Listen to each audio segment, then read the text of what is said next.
अस्सलाम को नाज़रीन, मैं हूं लंदन से अमजद चौधरी। आप देख रहे हैं हिटलिस्ट टीवी। नाज़रीन, दो तीन खबरें हैं जिसके ऊपर बात करेंगे। एक तो बहुत ही अफसोसनाक खबर थी, एक 17 साला नौजवान बच्ची जो टिकटॉकर थी, सना यूसुफ, उसको बड़ी बेदर्दी से कत्ल कर दिया गया।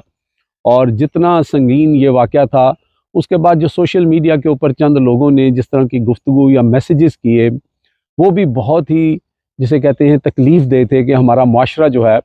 वो किस तरह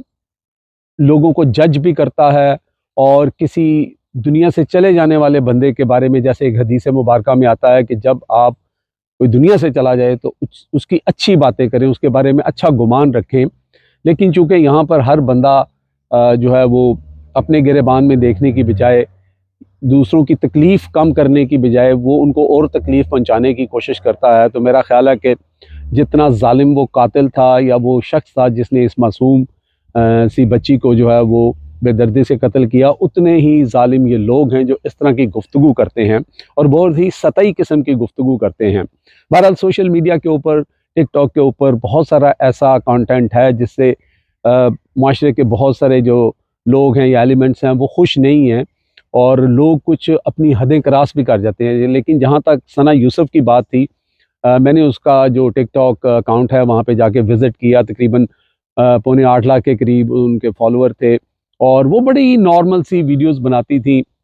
लिप सिंगिंग कर ली, थोड़ा सा कहीं चले गए वीडियो बना ली। जिस तरह आजकल बहुत सारे बच्चों बच्चियों को जो है वो फेम हासिल करने का एक शौक़ होता है, क्योंकि हम उस सोसाइटी और उस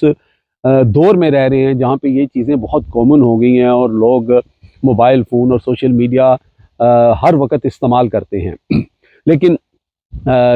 इस बच्ची के साथ जिसने जो भी किया, चले कानून उसको सज़ा देगा। और एक यूट्यूबर हैं शहराज अहमद शहराजी, उन्होंने कल एक वीडियो भी उनके घर से या उनके ताए के घर के बाहर से की, और उनका एक ट्वीट भी हम आपको दिखा रहे हैं जिसके अंदर वो इस केस से रिलेटेड कुछ अहम गुफ्तगू भी कर रहे हैं। बता रहे हैं कि वहाँ पर सना की एक दोस्त जो थी वो ताज़ियत के लिए आई थी अपनी फैमिली के साथ, तो उनको शायद अंदर कमरे में कुंडी लगा के उनके जो लाइकीन थे सना के, उन्होंने बंद कर दिया था। तो फिर वो चीखती चलाती बाहर की तरफ भागी, और उन्होंने कहा कि आप लोगों ने मुझे क्यों अंदर बंद कर दिया, और आपके ये कह रहे हो कि वो यहाँ जाती थी, वो ये करती थी, वो करती थी, दूसरों पे आप इल्ज़ाम लगा रहे हैं, इस केस की इन्वेस्टिगेशन होनी चाहिए। इस तरह की गुफ्तगू जो है वो वहाँ पर उस दूसरी जो सना की दोस्त थी उसने की, और जिसके बाद वो वहाँ से गाड़ी में बैठ के चली गई। तो इस बात की इन्वेस्टिगेशन तो होनी चाहिए। लेकिन दूसरी तरफ सोशल मीडिया पे जब ये खबर आई और उस पोस्ट के नीचे लोगों ने जो कमेंट्स लिखे, वो भी हम आपको साथ दिखा रहे हैं उसके स्क्रीनशॉट के, किस तरह इस बच्ची के बारे में, जब वो दुनिया से चली गई और एक मासूम सा चेहरा था और उसके बारे में कहा गया कि कोई कह रहा है अच्छा हुआ, कोई कहता है कि जैसी करनी वैसी भरनी, और कोई कह रहा है कि इसने पख्तून रवायात जो हैं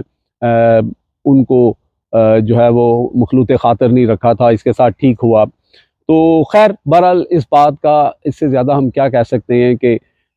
ये कोई पहला वाक़या किसी पख्तून रवायात में या पंजाबी रवायात में या बलोची रवायात में या सिंधी रवायात में नहीं हुआ। ये इस तरह के बेशुमार वाक़यात जो हैं और इससे घिनौने वाक़यात जो हैं उस माशरे में होते हैं। तो मुझे नहीं लगता कि ये बच्ची जो है वो इस तरह की नफ़रत और इस तरह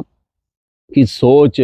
रखने वाले लोग जो हैं उसके ऊपर जो तनकीद कर रहे हैं वो डिज़र्व करती थी। तो मेरा ख़्याल है कि सबको अपने गिरेबान में देखना चाहिए, अपने घर में देखना चाहिए, और एक लम्हे के लिए ये सोच लेना चाहिए कि आप जो उस घर के अंदर जो क़यामत बरपा है और उस घर के अंदर जो हो रहा है वो कितना तकलीफ़ देह हो सकता है। और ऊपर से आप लोगों की सोच और एक सतही सोच और उसके बाद इस तरह की गुफ्तगू जो है वो उनको मज़ीद कितनी तकलीफ़ पहुँचा सकती है, क्योंकि उस घर के अंदर से खुशियाँ जो हैं वो हमेशा हमेशा के लिए जा चुकी हैं, जहाँ पे एक 17 साला बच्ची को इस तरह उसके डोर स्टेप के ऊपर कत्ल कर दिया गया हो। तो एक तो ये सिलसिला था। दूसरा हम बात करेंगे जनाब, वन एंड ओनली जनाब, इस वक्त आजकल पाकिस्तान के अंदर यूट्यूबर के जो पूरा एक आप कह सकते हैं कि सहाफ़ियों का ग्रुप है, उसमें छाए हुए हैं जनाब हमारे मंसूर अली खान साहब, जो जिनको लोंडा लपाड़ा भी कहा जाता है। उन्होंने अपने एक वीलॉग में जो है वो जो समरियाल में जो इलेक्शन इस वक्त नून लीग जीती है और पीटीआई को ज़बरदस्ती हराया गया है, जिसके बारे में पीपल्स पार्टी वाले जो हैं वो ख़ुद ये कह रहे हैं कि जनाब हमें सिर्फ इस बात की सज़ा मिली है कि हम नून लीग के साथ हुकूमत में हैं और नून लीग की वजह से हमें लोगों ने वोट नहीं दिए, हमें भी नहीं दिए और नून लीग को भी नहीं दिए, और कुरान पे हलफ तक दे रहे हैं उनके लोग कि वहाँ से पीटीआई जीती हुई थी। उसके बारे में मंसूर अली खान साहब कहते हैं कि जनाब वहाँ पर पीटीआई का धड़ा नहीं था, पीटीआई का धड़ा नहीं था, वहाँ पे धड़ा किसका था? ख्वाजा आसफ साहब का। ये वो ख्वाजा आसफ साहब हैं जो इससे पहले जो इलेक्शन जीते थे वो इन्होंने बाजवा साहब को फ़ोन करवा के सीट हासिल की थी, और इस दफ़ा तो सब जानते हैं कि वो रेहाना डार से कितनी बुरी तरह हारे हुए थे। और ये जो मंसूर अली खान साहब हैं, पिछले दिनों आपने देखा जब पाकिस्तान और भारत का कन्फ्लिक्ट चल रहा था उस दौरान इनको बहुत ज़्यादा व्यूज़ मिले, बहुत ज़्यादा इनका जो प्रोग्राम था वो मिलियंस में जा रहा था। उसके पीछे भी साइंस ये है कि इनको स्पेशली लॉन्च किया गया, पैसे लगाए गए, ऐसे टूल इस्तेमाल किए गए, वरना सब जानते हैं कि मंसूर अली खान साहब जो हैं वो जो जैसे इमरान रियाज थे और 4-5 और बड़े लोग थे, उनसे ज़्यादा इनका चैनल नहीं चलता था। तो वो उसकी वजह यही थी कि क्योंकि इनकी जो सोच और इनकी जो फ़िक्र, जो सहाफ़ती फ़िक्र है, वो सो कॉल्ड किसके इशारों पे चलती है और ये किसकी ज़ुबान बोलते हैं, और ये पीटीआई के जो वर्कर्स हैं या सपोर्टर्स हैं उनकी अटेंशन लेने के लिए कभी कभी इमरान खान और पीटीआई की बात करके तो ये इस तरह पहले व्यूज़ लेते थे। अब इनकी इस बात से आप अंदाज़ा करें कि ये ख्वाजा आसिफ को जो है वो कह रहे हैं कि उनका वहाँ पे धड़ा था। मंसूर अली खान साहब, मैं आपको बताता चलूँ कि ये धड़े वाली सियासत अब पाकिस्तान में दफन हो चुकी है। आपको बहुत लोग सुनते होंगे, मुझे शायद इतने लोग नहीं सुनते हैं क्योंकि मेरा एक छोटा सा चैनल है, मैं जो बात होती है वो कर देता हूँ। आपकी तरह जो है वो किसी के घुटनों में जाके नहीं बैठता, किसी से ये नहीं कहता कि जनाब मेरे चैनल को सपोर्ट किया जाए, पैसे लगाए जाएं या बोट्स के ज़रिए जितना भी व्यूज़ लिए जाएं या पैसे लगा के व्यूज़ लिए जाएं। मैं एक अपना छोटा सा कारोबार करता हूं और फिर जब मेरे जो दिल में बात होती है, क्योंकि सहाफ़त काफ़ी अरसे से कर रहा था तो इसलिए फिर उसके ऊपर मैं थोड़ा बहुत अपना जो व्यू पॉइंट है वो दे देता हूँ। लेकिन आप जैसे एक सहाफ़ी जो अपने आप को बड़ा सहाफ़ी कहते हैं, बड़ा तुरखम खान समझते हैं, आपको अभी तक ये समझ नहीं आई कि धड़े की सियासत तो पाकिस्तान में, बिरादरीज़म की सियासत तो पाकिस्तान में दफन हो चुकी है। अगर आपने धड़े की सियासत की बात कर रहे हैं तो आप ये मुझे बताएं कि ये जो कल आपने इलेक्शन जिसकी बात कर रहे हैं, सिमरियाल के इलेक्शन हैं, उसमें कभी आपने देखा था कि जब इलेक्शन होते थे लोग तो छुट्टी मनाते थे, वो तो एक किस्म का उनके लिए हॉलीडे का उस दिन एक दिन होता था कि आज हम घर पे रहेंगे, और जो कैंडिडेट होते थे वो अपनी वैगनें, वो अपनी कारें, अपने रक्शे, अपनी ट्रांसपोर्ट भेज भेज के लोगों की ठोड़ियों को हाथ लगाते थे कि जनाब आएँ आप वोट डालें। तो वहाँ पे आपने देखा, ये वीडियो आपके लिए मैं चला रहा हूँ, जब इलेक्शन ख़त्म हो गया था सिमरियाल में तो जो आरओ ऑफिस था उसके बाहर हज़ारों लोग जो हैं सरापा एहतजाज थे और कितने घंटे वहाँ पर रहे, और वो लोग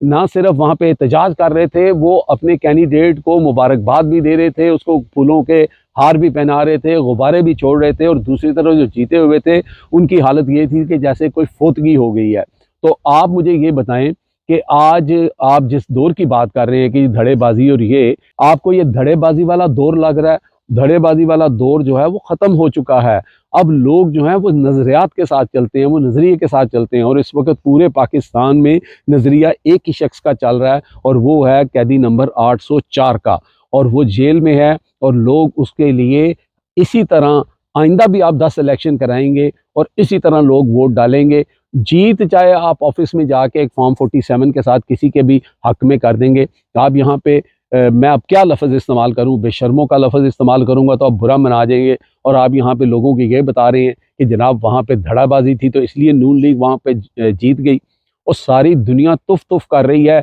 इतने सबूत वहाँ पर हैं, इतने जो फॉर्म 45 जो ओरिजिनल है वो सामने हैं, फिर भी आप जैसे लोगों को अगर शर्म नहीं आती तो फिर आप अपने आप को सहाफ़ी कैसे कहते हैं? तो मिलियंस ऑफ व्यूज़ लेने से बंदा बड़ा सहाफ़ी नहीं बनता, बंदा बड़ा सहाफ़ी तब बनता है जब वो सच बोले और मुआशरे की इस्लाह करे और उस डायरेक्शन पे मुआशरे को लेके जाए और उस सच्चाई की तरफ लेके जाए जो आप बंद आंखों से भी देख सकते हैं, और आप अपनी इन खुली आंखों से भी झूठ बोल के लोगों को गुमराह कर रहे हैं। ऐसी सहाफ़त पे मैं तुफ के अलावा कुछ नहीं कह सकता। अब तक के लिए इतना ही। देखते रहें मेरा channel Hitlist by Amjad Chaudhary.